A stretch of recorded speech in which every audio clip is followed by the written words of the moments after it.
आपण सर्वजण ज्या गोष्टीची आतुरतेने वाट बघत आहोत असे आपले लाडके पंतप्रधान नरेंद्रजी मोदी यांच्या भाषणाची वेळ आता आलेली आहे। आदरणीय प्रधानमंत्री नरेंद्र मोदी जी से मैं अनुरोध करती हूं कि आप इस विशाल जनसभा को संबोधित करें।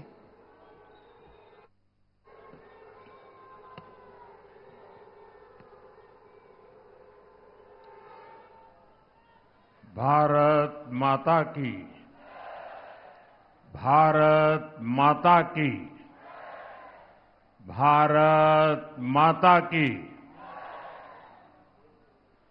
आमचे आराध्य दैवत छत्रपती शिवाजी महाराज, छत्रपती संभाजी महाराज यांना मी कोटी कोटी नमन करतो। अष्टविनायकाला मी नमन करतो। पुण्यातील लाडक्या बहिणी आणि लाडक्या भावांना माझा नमस्कार।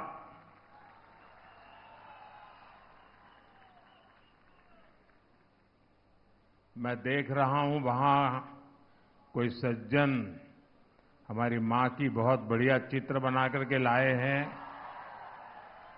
ये कोई सज्जन है जो मोदी को भी उठा के खड़े हो गए हैं। मैं आपका बहुत आभारी हूं। ये बच्चे भी बहुत कुछ बना के ले आए हैं। कोई इनको कलेक्ट कर ले भाई।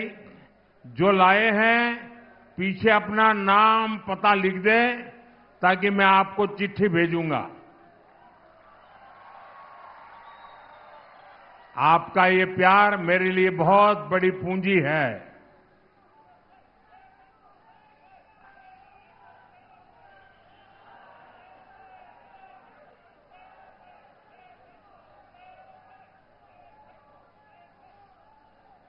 ये जो बाकी लोग भी जो अपना बैनर लेके खड़े, पीछे वालों को दिखता नहीं है। आप तो सब समझदार हैं। हां, शाबाश। ये जो सज्जन लाए हैं जरा कोई कलेक्ट कर ले उनसे पीछे, ताकि पीछे लोग परेशान न हो।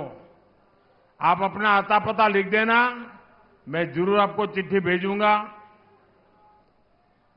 मैं आपका बहुत आभारी हूं आपके इस प्यार के लिए। साथियों, मैं पिछले कुछ दिनों से महाराष्ट्र के अलग अलग इलाकों में गया हूं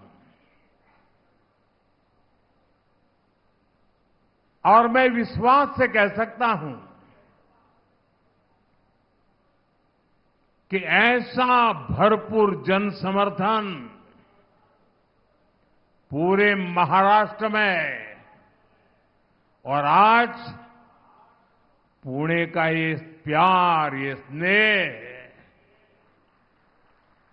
और मुझे यहां आने में देर हुई इसलिए नहीं कि मैं देर से आया था, पर पूरे रास्ते भर इतनी तादाद में लोग खड़े थे कि उनको नमस्ते करते करते आने में भी मैं शायद फिर भी उन सबको न्याय नहीं कर पाया। लेकिन जो पूरे रास्ते भर मैंने उमंग और उत्साह देखा, नौजवानों का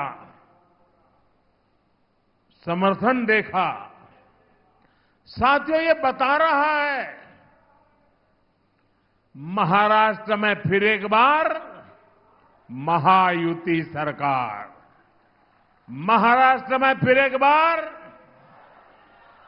महाराष्ट्र में फिर एक बार। साथियों, पुणे और बीजेपी का रिश्ता विचार, संस्कार और आस्था का रिश्ता है। पुणे ने हमेशा बीजेपी के विचार और विजन का भरपूर समर्थन किया है। मैं इस विश्वास के लिए पुणे की जनता का हृदय से आभारी हूं। मैं आपको ये भरोसा दिलाने आया हूं, महायुति की नई सरकार पुणे और महाराष्ट्र के विकास के लिए और तेजी से काम करेगी। आने वाले 5 वर्ष पुणे के विकास की नई उड़ान के वर्ष होंगे। साथियों, पुणे के लोगों को सशक्त बनाने के लिए इन्वेस्टमेंट, इंफ्रास्ट्रक्चर और इंडस्ट्री तीनों की जरूरत है। हमने इसके हर पहलू पर काम किया है। पिछले 10 वर्षों में विदेशी निवेश में, फॉरेन डायरेक्ट इन्वेस्टमेंट में रिकॉर्ड बढ़ोतरी हुई है और पिछले 2.5 वर्षों में जो भी कंपनी निवेश के लिए भारत आ रही है, उसकी पसंद की लिस्ट में हमारा महाराष्ट्र सबसे ऊपर है। पुणे और इस क्षेत्र को इस निवेश का एक बहुत बड़ा हिस्सा मिल रहा है। ये निवेश जब हमारे इलेक्ट्रॉनिक्स और आईटी क्षेत्रों में आया तो यहां कंपनियों की संख्या बढ़ी। यहां मौजूदा कंपनियों का विस्तार भी हुआ। ये निवेश जब स्टार्टअप में हुआ तो पुणे के उद्यमशील युवाओं को इससे लाभ हुआ। युवाओं के लिए भी रोजगार के अनगिनत अवसर पैदा हुए। पुणे का ऑटोमोबाइल उद्योग तो पूरे देश में हमेशा से ही धाक जमाता रहा है। यहां हो रहे निवेश ने इस सेक्टर के लिए भी संभावनाओं के नए द्वार खोले हैं। साथियों, पुणे की कनेक्टिविटी को लेकर भी महायुति की सरकार बहुत गंभीरता से काम कर रही है। आपकी आकांक्षाएं मेरे लिए आपका आदेश है।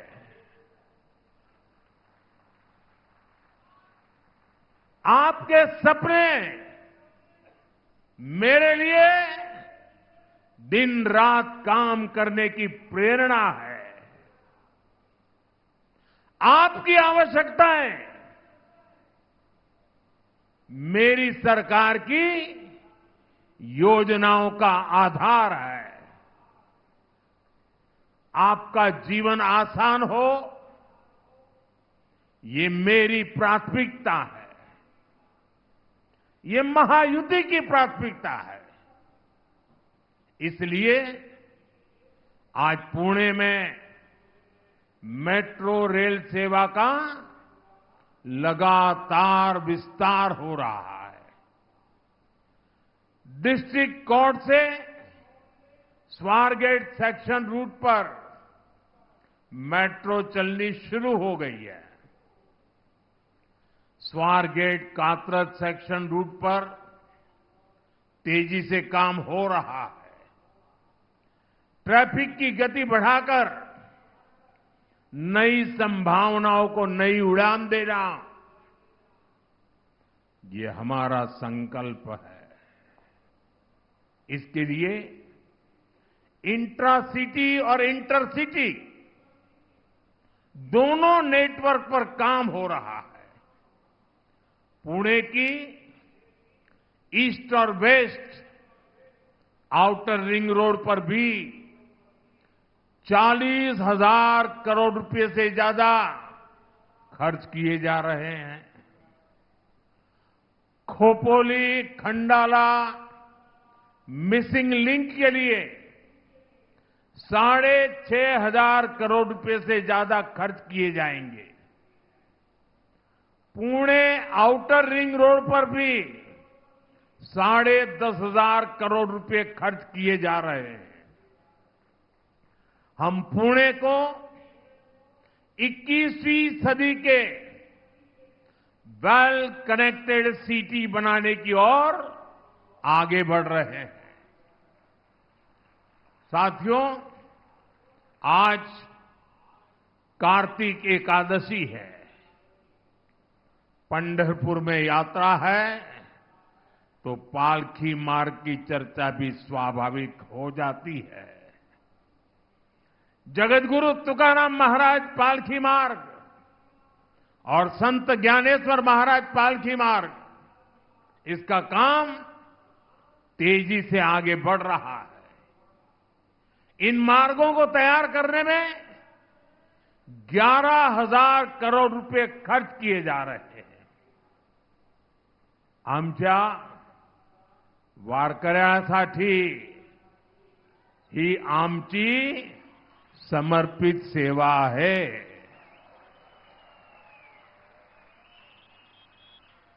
साथियों, महाराष्ट्र में विकास कार्यों की एक गति अभूतपूर्व है, लेकिन आपको याद रखना है, महायुति से पहले महाराष्ट्र में जो लोग सरकार चला रहे थे, उनके पास आपको बताने के लिए एक काम नहीं है।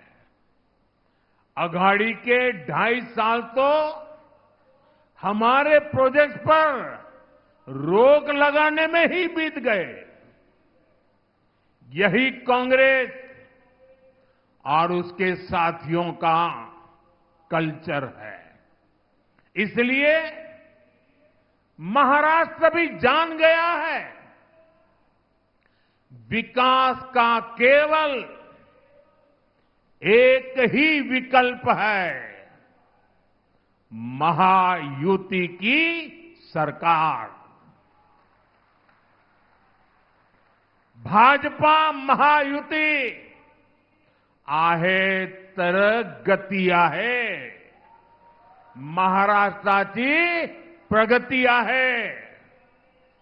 साथियों, आज महाराष्ट्र के लोग कांग्रेस की करतूतों का काला चिट्ठा पड़ोसी राज्य कर्नाटका में देख रहे हैं। कर्नाटका में कांग्रेस ने झूठ का वही टेप रिकॉर्डर बजाकर वोट मांगे, हवाई वादे किए। सरकार बनी तो कांग्रेस ने हाथ खड़े कर दिए। अब वादे पूरे करने की जगह कांग्रेस ने जनता से वसूली का अभियान चलाया हुआ है। कर्नाटका में आए दिन कोई न कोई घोटाला सामने आ रहा है। यानी कर्नाटका में कांग्रेस जनता को खुलेआम लूट रही है। आरोप है कि लूट का यही पैसा महाराष्ट्र में भेजकर चुनाव लड़वाया जा रहा है। अगर हमें महाराष्ट्र को बचाना है तो कांग्रेस नाम की इस आफत को दूर ही रखना है। साथियों, पूरा देश इन दिनों कांग्रेस का एक और विश्वासघात देख रहा है। कांग्रेस ने जम्मू कश्मीर विधानसभा में आर्टिकल 370 फिर से लागू करने का प्रस्ताव पास किया है। जो लोग संविधान की किताबें देश को दिखा रहे हैं और महाराष्ट्र में कोरे कागजों वाली किताब बांट रहे हैं, जरा मैं उनको पूछना चाहता हूं, 6-6, 7-7 दशक तक उन्होंने देश पर राज किया है। जरा बताएं, बाबा साहब आंबेडकर ने बनाया संविधान पूरे हिंदुस्तान में लागू क्यों नहीं हुआ? 6-6, 7-7 दशक तक बाबा साहब का संविधान पूरे हिंदुस्तान में लागू नहीं था। आपको भी सुनकर के शायद आश्चर्य होता होगा, लेकिन ये सच्चाई है। जम्मू कश्मीर में अलग विधान था, भारत का संविधान वहां नहीं चलता था। वहां का विधान अलग, वहां का प्रधान अलग, वहां का निशान अलग। 6-6, 7-7 दशक तक पहली बार बाबा साहब का संविधान जम्मू कश्मीर में तब पहुंचा जब आपने मोदी को सेवा का अवसर दिया।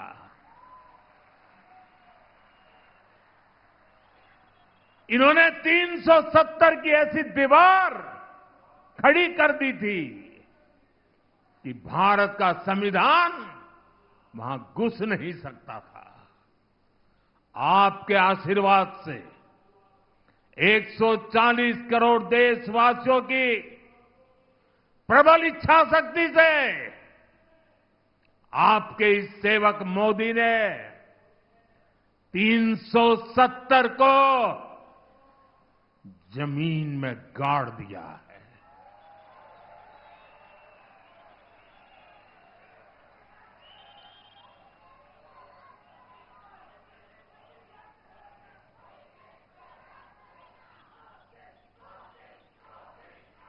तीन 370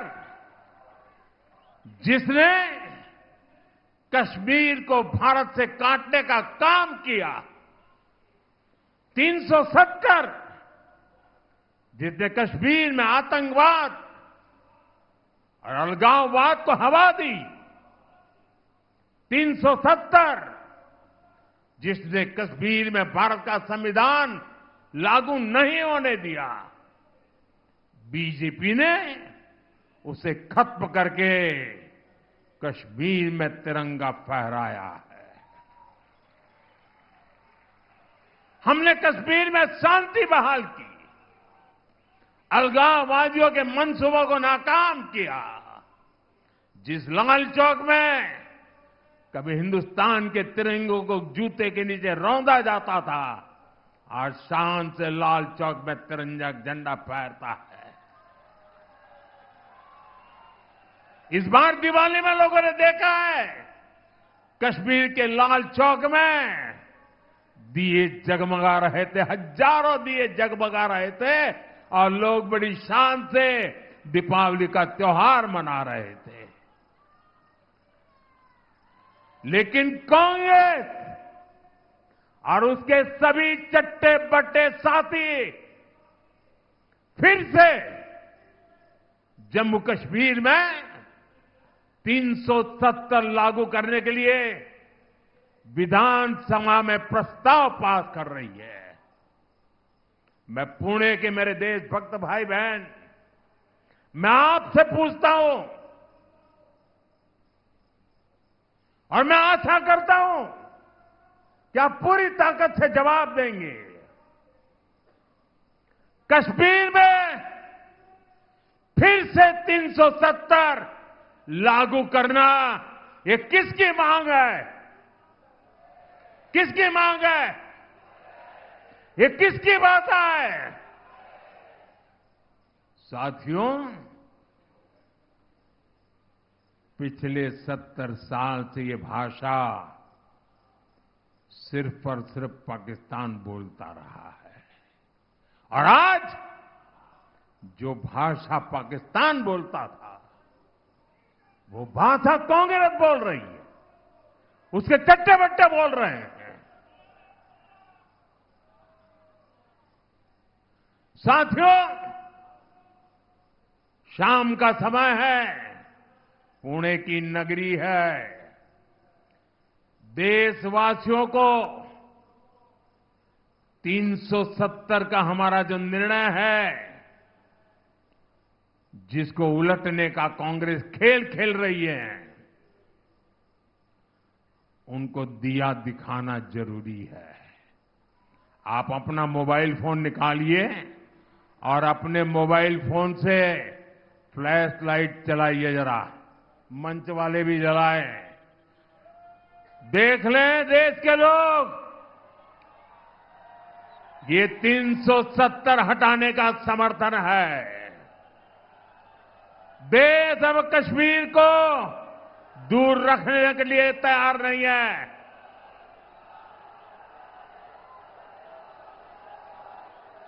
ये रोशनी दिखा रही है कि मेरे महाराष्ट्र के लोग, उनकी देशभक्ति को कोई चुनौती नहीं दे सकता है। बोले भारत माता की, भारत माता की, भारत माता की। साथियों, जम्मू कश्मीर में 370 की वापसी की बात न कभी ये देश स्वीकार करेगा, और मेरा महाराष्ट्र छत्रपति शिवाजी महाराज की ये धरती कभी स्वीकार नहीं कर सकती। साथियों, भाजपा एनडीए की सरकार ने हमेशा मिडिल क्लास को प्राथमिकता दी है। मैं ये मानता हूं कि मिडिल क्लास देश की रीढ़ होता है। ये मिडिल क्लास ही है जो ये वेल्थ क्रिएट करता है, वेल्थ जनरेट करता है। अगर आज भारत दुनिया की तीसरी सबसे बड़ी अर्थव्यवस्था बनने जा रहा है, तो इसमें सबसे बड़ा योगदान हमारे मध्यम वर्ग का ही है। मध्यम वर्ग प्रगति कर रहा है, तभी देश प्रगति कर रहा है। इसलिए बीते 10 वर्षों में हमने मध्यम वर्ग को ध्यान में रखते हुए नई नीतियां बनाई, नए फैसले लिए। आज 7 लाख रुपए तक इनकम टैक्स जीरो कर दिया गया है, जीरो। सालाना 10-12 लाख रुपया तक पर टैक्स को बहुत कम किया गया है। इसका बहुत अधिक लाभ पुणे जैसे हमारे शहरों में काम करने वाले प्रोफेशनल्स को मिला है। हमारा यह भी प्रयास रहा है कि मिडिल क्लास को बीमारियों के इलाज पर कम से कम खर्च करना पड़े। पीएम जन औषधि केंद्र में 80% डिस्काउंट पर दवाओं से मिडिल क्लास के 30,000 करोड़ रुपए से ज्यादा की बचत हुई है।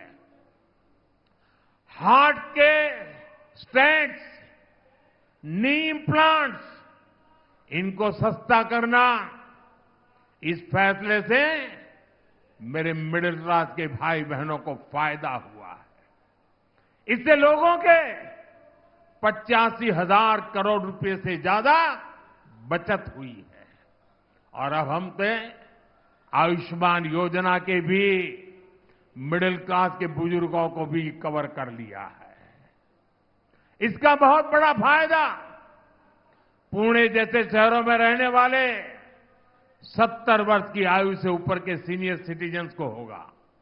यहां उपस्थित मैं आप सबसे कहना चाहता हूं, आपके परिवार में माता, पिता, दादा, दादी, नाना, नानी, चाचा, चाची जो भी 70 साल से ऊपर के हैं और अगर उनको बीमारी में कोई खर्च होता है, पहले वो जिम्मा आप पे सर पर था, अब वो जिम्मेवारी आपकी नहीं है, ये उनका बेटा मोदी संभालेगा।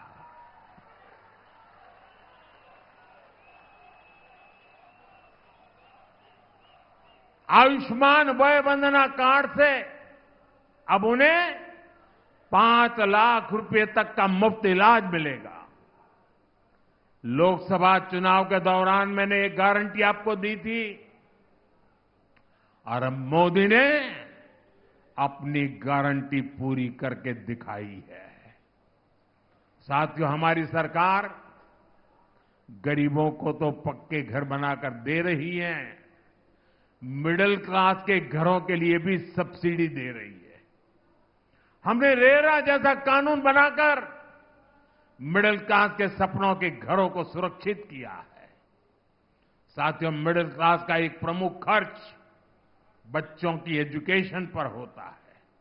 हाल में ही हमने पीएम विद्यालक्ष्मी योजना शुरू की है।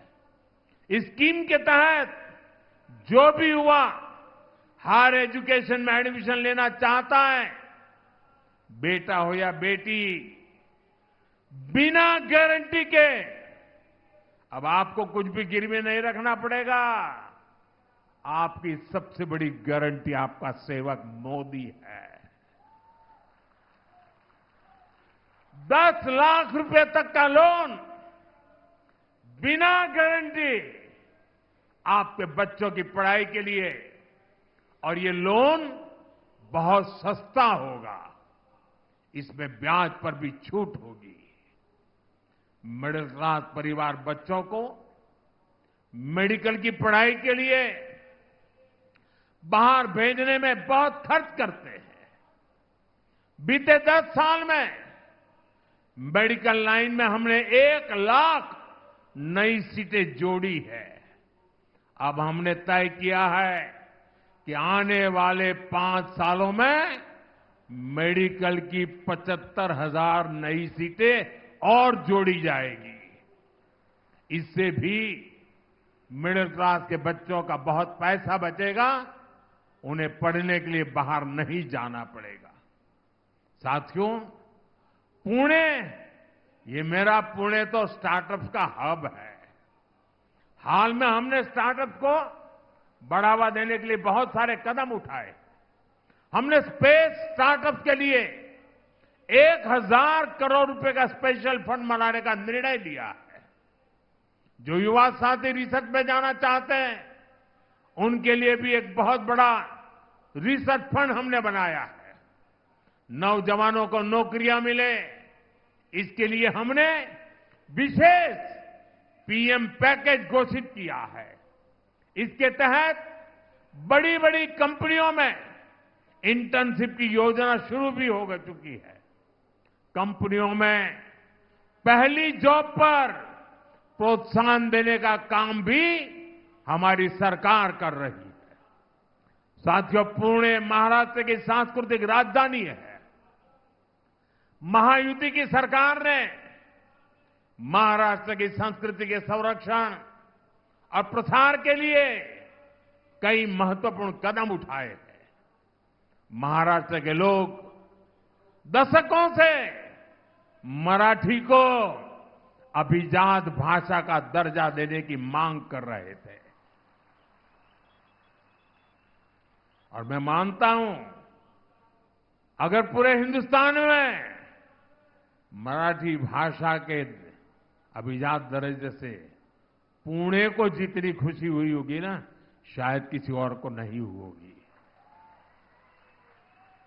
कांग्रेस की सरकारों ने, अघाड़ी के नेताओं ने हमेशा इसकी अनदेखी की। हमारी सरकार ने मराठी को अभिजात भाषा का दर्जा देकर अपना दायित्व निभाया है। हम महाराष्ट्र की विरासत को संरक्षित करने के लिए लगातार काम कर रहे हैं। जहां क्रांति ज्योति सावित्रीबाई फुले ने लड़कियों के लिए पहला स्कूल खोला था, वहां सावित्रीबाई फुले स्मारक बनाया जा रहा है। तुलापुर में धर्मवीर छत्रपति संभाजी महाराज समाधि स्थल पर भव्य स्मारक बनाया जा रहा है। श्री संत संताजी जगनाड़े महाराज समाधि स्थल को नए सिरे से विकसित किया जा रहा है। आंबेगांव शिव सृष्टि के काम को भी आगे बढ़ाया जा रहा है। महायुति की सरकार ने आद्य क्रांति गुरु लहूजी वस्ताद साल्वे संग्रहालय बनाने का फैसला भी किया है। साथियों, ये काम बहुत पहले ही होने चाहिए थे, लेकिन विदेशी मानसिकता की गुलाम कांग्रेस ने महाराष्ट्र की संस्कृति से अपनी नफरत के कारण ये काम नहीं होने दिया। साथियों, कांग्रेस और उसके जैसे दलों ने हमेशा महाराष्ट्र का अपमान किया है। ये धरती छत्रपति शिवाजी महाराज की धरती है, लेकिन कांग्रेस और उसके साथी अगर कसीदे पढ़ते हैं तो औरंगजेब की शान के कसीदे पढ़ते हैं। ये लोग वीर सावरकर को गाली देते हैं। बाला साहब ठाकरे जैसे ऐसे महाराष्ट्र के गौरव की सराहना करने में इनके मुंह पर ताला लग जाता है। और मैंने इनको चुनौती दी है, अघाड़ी वाले जरा मेरी चुनौती को स्वीकार करें। उनके युवराज के मुंह से वीर सावरकर की तारीफ में एक भाषण करवा दे जरा।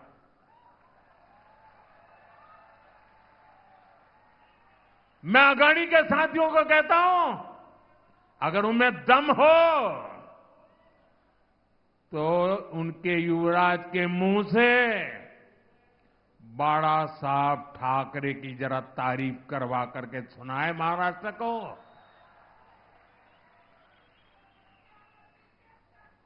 साथियों, कांग्रेस एक ऐसी पार्टी है जिसके पास न नीति है, न नीयत है और नैतिकता का नामो निशान नहीं है। कांग्रेस को केवल और केवल सत्ता चाहिए। सत्ता के लिए कांग्रेस ने देश का विभाजन करवाया। कांग्रेस ने देश को मत, मजहब, भाषा और इलाके के आधार पर बांटा। सत्ता के लिए इन्होंने तुष्टीकरण का खतरनाक खेल खेला। और अब वही कांग्रेस सत्ता के लिए दलित, पिछड़ा और आदिवासी को तोड़ने और बांटने का खेल खेल रही है। कांग्रेस के लोग एससी, एसटी, ओबीसी को अलग अलग जातियों में बांटकर उनकी एकजुटता तोड़ना चाहते हैं। कांग्रेस एसटी की जातियों को आपस में लड़ाना चाहती है। कांग्रेस एससी की जातियों को आपस में लड़ाना चाहती है। कांग्रेस ओबीसी की जातियों को आपस में लड़ाना चाहती है।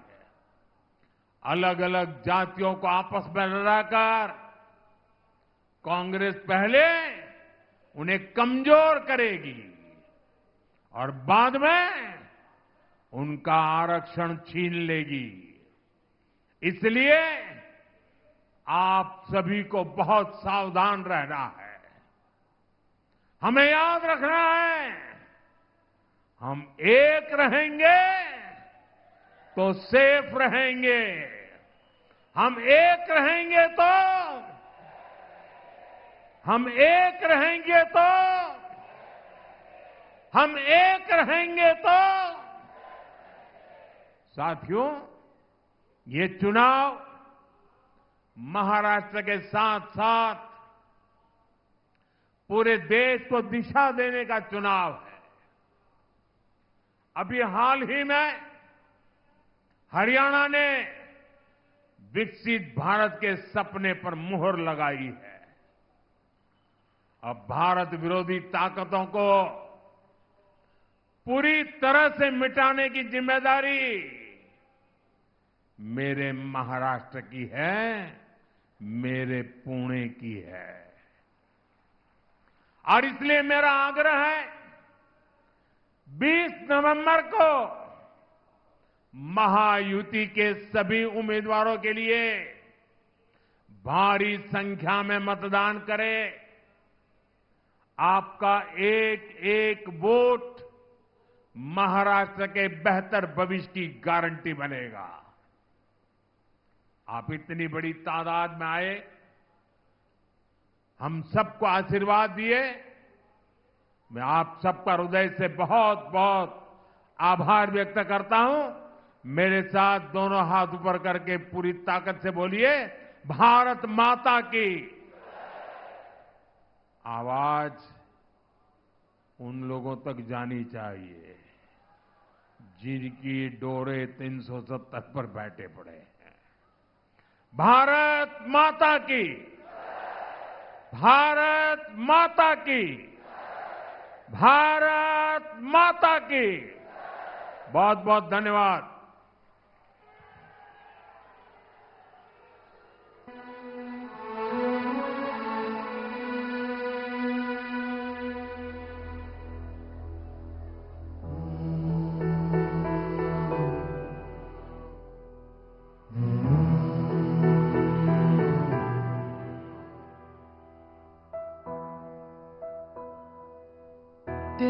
तिनका था हमने सवारा,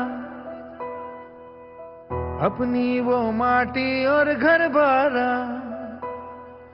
लुट रहा ये चमन अपना वतन, आंखों से अपनी लुट रहा ये चमन अपना वतन, आंखों से अपनी। संकल्प बोल के हम तो निकल पड़े, हर द्वार खोल के गगन गए। विजयी भव, विजयी भव।